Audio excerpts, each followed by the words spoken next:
जौनपुर सदर सांसद श्याम सिंह यादव पहुंचे विधानसभा शाहगंज जाना जनता का हाल। आपको बता दें कि बसपा सपा गठबंधन लोकसभा सदर सांसद श्याम सिंह यादव में शाहगंज विधानसभा में ग्रामीणों से मिलने पहुंचे और सुनी जनता की फरियाद। कहा कि गांव की जनता बड़ी भोली होती है, उन्हें तो अपनी समस्या कहने भी नहीं आती। मैं जौनपुर की सभी विधानसभाओं में पहुंचकर जनता की समस्याओं को लगातार सुनता चला आ रहा हूं और उनकी हर संभव मदद भी कर रहा हूं। देखिए खास report bureau chief Hiramani Gautam की। हाँ, जैसा कि आप अभी किन किन गांवों से हो करके आए हैं, जो भी निरीक्षण कार्य हुए आपके, कहाँ कहाँ पे आप गए, किन किन गांवों तक? अच्छा, जैसा कि मैं करता हूँ हर दिन एक विधानसभा क्षेत्र का एक चुनावी सेक्टर लेता हूँ, जिसमें 10 से लेके 12 गाँव। जी, आज मैं गया जो क्षेत्र था गांव अरसिया, बसिया, मित्तुपुर, पूरा दयाल, सलेमपुर,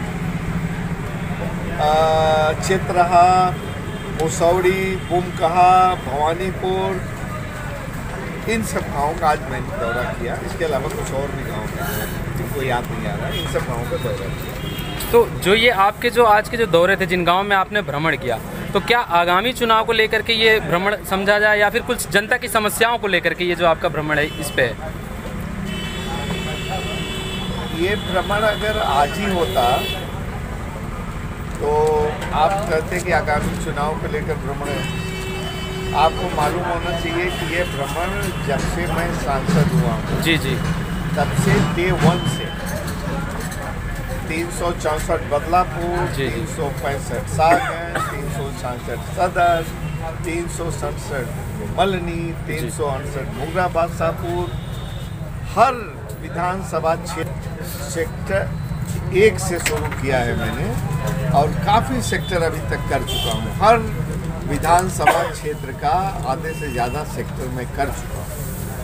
तो ये भ्रमण तो आज का नहीं, ये भ्रमण तो इसको चुनाव का भ्रमण करना, क्योंकि अभी कुछ ही समय पहले हम भी अरसिया में ही थे। आगे भी सुन लीजिए, लेकिन भ्रमण करता है चुनाव के समय और थोड़ा तेज करता है यार। जी, आपकी बातें सही हैं, लेकिन दरअसल कहीं ना कहीं जनता में इस समय चुनाव को भी लेकर के कुछ नज़रिए हैं, तो इसलिए मैंने आपसे इस पर सवाल किया। और रही बात अरसिया की, तो अभी अरसिया गांव से ही हम भी लौटे हैं। वहाँ पे कुछ महिलाओं की समस्याएं हैं आवास और शौचालय को लेकर के, तो इस पे आप मौजूदा सरकार को लेकर के क्या कहेंगे?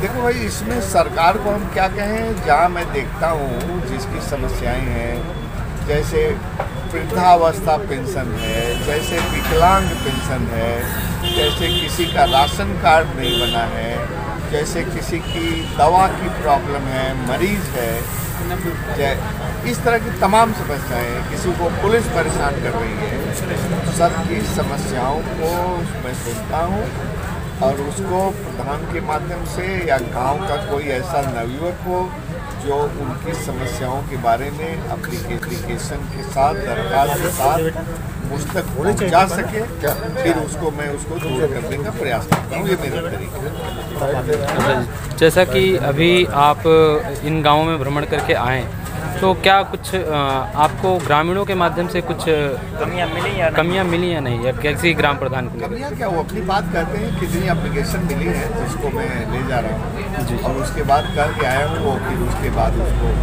और भी लोग देते हैं। गाँव के लोग एक सीधे साधे लोग हैं, वो बेचारे अपनी बात को ठीक से देखता हूँ मैं कि पहुँचा भी नहीं पाते, मतलब मुझ तक हेडक्वार्टर पे। जी, तो मैं उनको रह के जाता हूँ, मिलता हूँ, जगाता हूँ, बताता हूँ कि जब तक अपनी बात को कहोगे नहीं, घर बैठे